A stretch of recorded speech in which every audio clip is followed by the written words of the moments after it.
Hello dear students, एक बार फिर से आप सभी लोगों का टारगेट गुरुकुल के इस ऑनलाइन लर्निंग प्लेटफॉर्म पे स्वागत है। जैसा कि आप लोग देख सकते हैं कि यहाँ पे आज हम लखनऊ विश्वविद्यालय मेन कैंपस में यहाँ पे आज हम उपस्थित हैं और यहाँ पे जो आप किसी भी सेमेस्टर में हो, आपका सेमेस्टर फर्स्ट हो, थर्ड हो, फिफ्थ हो, कोई सेमेस्टर एग्जाम हो, आपका बीए, बीकॉम, बीएससी हो, एलएलबी, बीए, एलएलबी, कोई भी कोर्स आपका हो, आपके मन में जो भी अभी तक शंकाएं हैं सेमेस्टर एग्जाम को लेके, कैसे तैयारी करें, 1 महीना समय बचा हुआ है, टाइम टेबल आ चुका है, एडमिट कार्ड भी जल्दी आ जाएगा, फॉर्म आ चुका है और आप लोग के मन में जैसे नए छात्र जो है शंका में रहेंगे, भाई अभी तक मैंने स्कूल में अपनी कॉपी लिखी हुई है, बोर्ड कॉपी लिखी हुई है, अब सेमेस्टर की कॉपी कैसे हम लिखेंगे, ठीक है, कैसे विश्वविद्यालय नंबर देता है, उन सभी चीज़ों को लेके आज हम यहाँ पे विश्वविद्यालय में उपस्थित हैं और आज हम आपको मानसी मैम से इंट्रोड्यूस कराएंगे।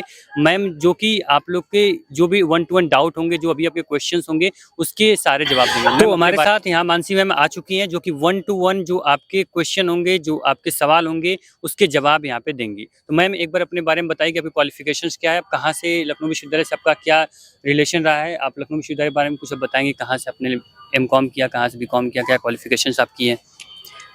हेलो स्टूडेंट्स, हमारा नाम मानसी है, मानसी सिंह।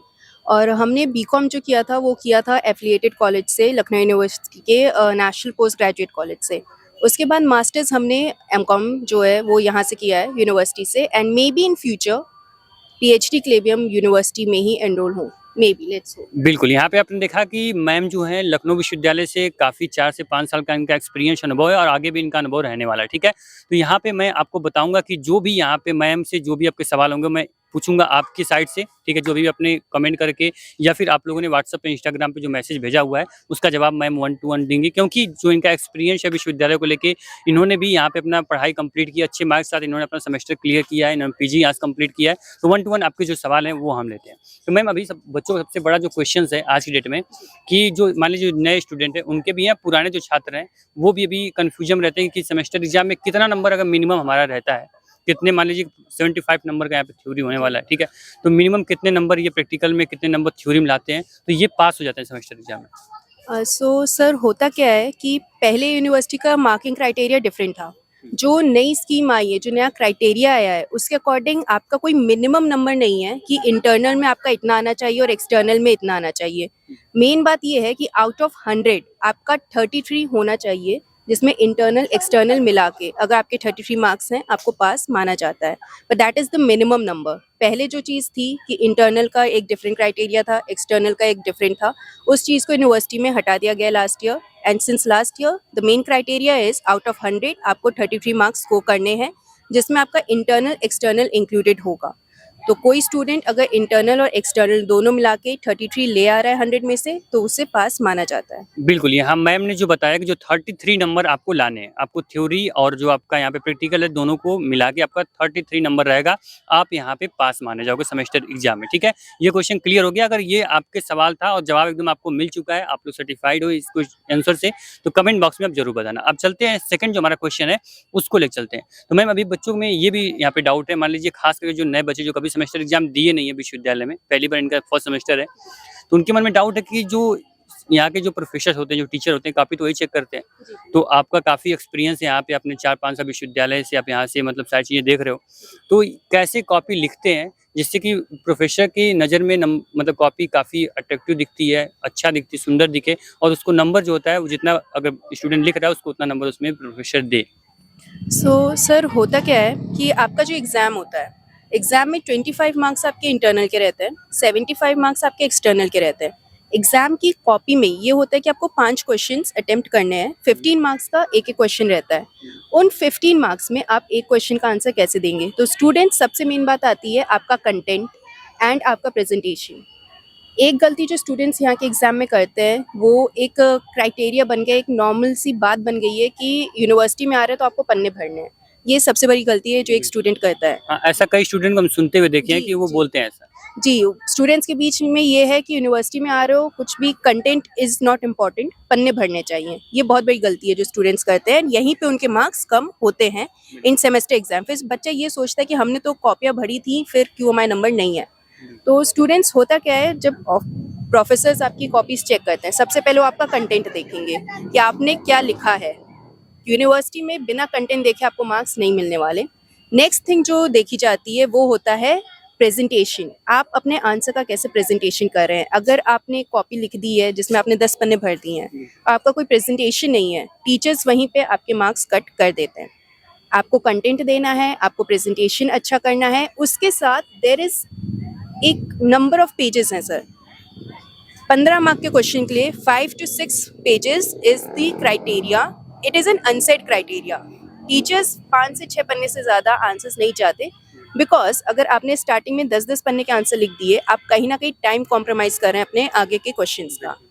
तो 5 to 6 is more than enough for one question. Presentation, उसमें आप फ्लो चार्ट्स डाल सकते हैं या आप प्रॉपर हाईलाइट कर सकते हैं हेडिंग्स को।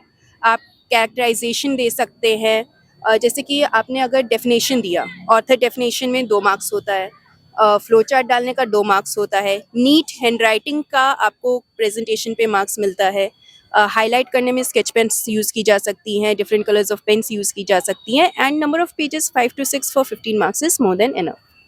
बिल्कुल, यहाँ मैम ने क्लियर बोला कि जो ऑथर डेफिनेशन रहती है उसको आपको हेडलाइन जो होती है वो अच्छे से आपको प्रॉपर लिखनी है। फ्लो चार्ट मतलब जो अगर आप कॉमर्स के स्टूडेंट हो तो जो फ्लो चार्ट है वो इम्पोर्टेंट है। अगर आप बायोलॉजी के स्टूडेंट हो या फिर आप जूलॉजी बॉटनी के आप छात्र हो तो आपको जो फिगर होता है वो काफ़ी इंपॉर्टेंट होता है, ठीक है। इस पॉइंट ऑफ व्यू से आप ऐसा नहीं है, बहुत सारे जैसे मैम ने आपको पहले क्लियर कर दिया, जब आप विश्वविद्यालय में आते हैं तो आपके जो घर के मतलब जो आपके सीनियर आपके भाई बहन होते हैं या फिर आपके कॉलेज में बहुत सारे ऐसे लोग मिल जाते हैं, बोलेंगे आपको पेज भरने होते हैं, तो इसको भी आपको इग्नोर करना है। पेज के साथ साथ आप लोग को कंटेंट मतलब वैल्यू आपको अपनी जो नोट है उसमें आपको नोट डाउन करनी पड़ेगी। चलिए 2 क्वेश्चन आपके थे, दोनों आपके इंपॉर्टेंट क्वेश्चन थे, उसको हमने लिया। अब आपका तीसरा क्वेश्चन है, काफ़ी इंपॉर्टेंट है मैम। अभी यहाँ पे अभी 2 से 3 दिन हुआ है, यहाँ पे विश्वविद्यालय ने टेंटेटिव डेट शीट यहाँ पे अनाउंस कर दी है। उन्होंने बोला कि 15 दिसंबर से अप्रॉक्स इनकी सारे सेमेस्टर एग्जाम बीकॉम हो, बीए हो, बीएससी हो, सबका शुरू होगा।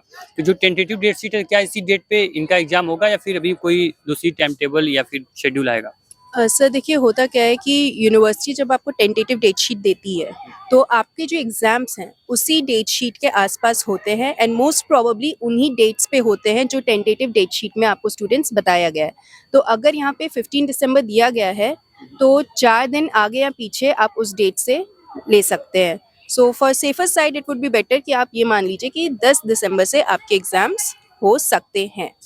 बिल्कुल, मैम ने जैसा बताया कि टेंटेटिव जो डेट शीट है वो फाइनल डेट शीट नहीं होती है, उसमें 4 दिन आगे 4 दिन पीछे हो सकता है। उससे यहाँ अप्रॉक्स यहाँ पे संभावना जो है, जो यहाँ पे हम लोग एक्सपेक्ट कर रहे हैं कि जो आपका 12 दिसंबर के बाद ही आपका जो सेमेस्टर एग्जाम है वो होने वाला है। तो मैम आपको यहाँ जैसे क्या लग रहा है, बच्चों को इस समय क्या स्ट्रेटेजी लेके चलनी चाहिए? क्योंकि अब अप्रॉक्स 1 महीना भी पूरा समय आपके इनके पास बचा नहीं है, ठीक है? तो यहाँ से अब बच्चा अगर कुछ भी नहीं पढ़ा है तो सेमेस्टर एग्जाम में मेन उसका पॉइंट होगा कि अब नॉलेज नहीं है, वो अच्छा नंबर लेना चाहेगा सेमेस्टर एग्जाम में। इस बार क्या उसको आपके अकॉर्डिंग आपका एक्सपीरियंस क्या कहता है कि विश्वविद्यालय, अगर लखनऊ विश्वविद्यालय है या से संबंधित किसी कॉलेज में बच्चा पढ़ रहा है तो उसे क्या इस समय अब उसकी नई स्ट्रेटेजी होनी चाहिए 1 महीने के लिए? सर जैसे अब जो बच्चे हैं जो नए हैं, जिन्होंने अभी एडमिशन लिया है यूनिवर्सिटी में, जो फर्स्ट सेमेस्टर के स्टूडेंट्स हैं, मोस्टली इनको ज़्यादा दिक्कत आती है, क्योंकि एक तो इनके अंदर ये डर रहता है कि हम यूनिवर्सिटी में आ गए हैं, हमें ये स्कोरिंग करनी है, मार्किंग अलग होगी स्कूल के बोर्ड्स के मार्किंग से, तो कैसे करें हम। तो सबसे पहली बात, स्टूडेंट्स घबराने की कोई बात नहीं है। आपके पास 1 महीने का टाइम है। आपको यूनिवर्सिटी में ये चीज़ पता होनी चाहिए कि आपके सेमेस्टर एग्ज़ाम में जो भी क्वेश्चंस आएंगे वो आपके सिलेबस से अलग नहीं आने वाले हैं। तो लास्ट मोमेंट 1 मंथ स्ट्रैटेजी में सबसे मेन बात है कि आपको यूनिवर्सिटी साइट पे जाके सिलेबस देखना है अपने कोर्स का, चाहे आप बीकॉम के स्टूडेंट हो, आप किसी और कोर्स के स्टूडेंट हो। सिलेबस उठाइए, सिलेबस को प्रॉपर देखिए, और सिलेबस में जो टॉपिक्स आपको दे रखे हैं आपको उन्हीं टॉपिक्स को प्रिपेयर करना है। सबसे मेन बात कि आपके पास 5 यूनिट्स होंगे, हर यूनिट से आपको जो है क्वेश्चंस आएंगे। तो वो जो यूनिट से क्वेश्चंस आ रहे हैं, हर यूनिट से आपके 2 क्वेश्चंस रहने वाले हैं और आपको ओवरऑल 5 क्वेश्चन अटेम्प्ट करने हैं। सो इट्स बेटर कि आप अपने 2 यूनिट्स तो ऐसे प्रिपेयर करिएगा कि आपको उसमें कोई डाउट ना हो, और उस चीज़ में हम लोग आपको हेल्प करेंगे थ्रू आवर साथी बैच। हम लोग 1 महीने का प्रॉपर आपका प्लान बना के चल रहे हैं कि लास्ट मिनट क्या प्रिपरेशन होना चाहिए, बिकॉज बच्चों के अंदर एक डर भी सर बन जाता है कि कैसे हम करें, हमारे पास टाइम नहीं है, हमें स्कोर करना है। कि फर्स्ट सेमेस्टर सेकेंड सेमेस्टर इनमें जो परसेंटेज आता है उससे थर्ड एंड फोर्थ सेमेस्टर मतलब आगे के सेमेस्टर्स का परसेंटेज बहुत ज़्यादा इफेक्ट होता है। कई बार होता है बच्चों का फर्स्ट सेकेंड में कम आता है, बाकी में अच्छा आता है, बट ओवरऑल परसेंटेज डिक्रीज हो जाता है। तो टू सेव दैट थिंग एक महीने में जो प्रिपरेशन करना है वो सिलेबस के अकॉर्डिंग स्टूडेंट्स करना है कि सिलेबस में क्या है। सिलेबस के आगे आपका एक भी टॉपिक, एक भी क्वेश्चन नहीं पूछा जाएगा। सो इन आवर साथी बैच हम लोगों ने एक महीने का ये जो लास्ट मिनट स्कोप है वो प्रिपेयर किया है आपके लिए, एंड उसके हेल्प से हम लोग आपका ये मेक श्योर करेंगे कि आपके maximum percentage in your first semester या आप जिस भी सेमेस्टर में हैं, वो आप स्कोर कर सकें। बिल्कुल, यहाँ पे मैम ने जैसे आपको क्लियर कर दिया। अगर अब भी आपको समझ में नहीं आता कि क्या नई स्ट्रैटेजी होनी चाहिए, तो आपको यहाँ सोचने वाली बात होती है, ठीक है? क्योंकि मैम ने यहाँ पे क्लियर ये बात बोली है कि जो सेमेस्टर एग्ज़ाम आपका है, ठीक है, समझ रहे हो? जो सेमेस्टर एग्ज़ाम आपका है, उसमें आपको अपनी यूनिट पे फोकस करना है। यूनिट के बाहर, सिलेबस के बाहर आपका कुछ भी नहीं आने वाला, ठीक? तो अपने यूनिट पे कवर करना है। और साथ ही साथ आपको बता दें कि जो यहाँ पे मानसी मैम है, मुस्कान मैम की आपने ऑलरेडी इंटरव्यू देखा, मैंने आपको इंट्रोड्यूस कराया था मुस्कान मैम से। नीरज सर हैं, ये सब लोग आप लोग के बीकॉम की फैकल्टी है। मतलब जो बच्चे बीकॉम में first, third, fifth semester exam उनका रहने वाला है, तो वो लोग through target Gurukul mobile app यहाँ पे अपनी कंप्लीट प्रिपरेशन कर सकते हैं। तो कुछ भी नहीं करना, मोबाइल ऐप को आपको जाकर डाउनलोड करना प्ले स्टोर से, या डिस्क्रिप्शन बॉक्स में वीडियो की लिंक मिल जाएगी आपको, ठीक? वहाँ पे जाने के बाद, एप्लीकेशन डाउनलोड करने के बाद, वहाँ से आपको कंप्लीट जो अपने बीकॉम का सारथी बैच है, या बीए का बैच हो, या बीएससी का बैच हो, वहाँ से आप ज्वाइन करके अपनी पढ़ाई को बेहतर कर सकते हैं, ठीक? तो समय आपके पास अभी अप्रॉक्स आपको देखा जाए तो अगर आपको नंबर अच्छे लाने हैं तो समय आपके पास पर्याप्त है। अगर अब आप लेट करोगे तो फिर उसके बाद आप कुछ नहीं कर पाओगे, आपका नंबर कम आएगा, फिर बाद में आप बोलोगे मैंने अच्छे से पढ़ा नहीं या कुछ भी नहीं करा, ठीक है? तो थैंक यू, मिलते हैं नेक्स्ट वीडियो में। एप्लीकेशन जाकर डाउनलोड कर लेना, और आपके जैसे मानसी मैम ने आपको देखा कितनी आसानी सारी चीज़ आपको समझाती हैं, सेम इसी प्रकार से आपके बीकॉम के 1 to 1 यूनिट आपकी कवर की जाती है, ठीक? तो जाकर बीए, बीकॉम, बीएससी कोई कोर्स आपका हो, फर्स्ट सेमेस्टर, थर्ड और फिफ्थ हो, आप target Gurukul mobile app download करिए और वहाँ से अपनी पढ़ाई शुरू करिए, ठीक है? आज विश्वविद्यालय में हमने आया तो यहाँ पे सोचा जो इंपॉर्टेंट जो अपडेट है वो आप तक पहुँचाई जाए। तो थैंक यू, मिलते हैं नेक्स्ट वीडियो में।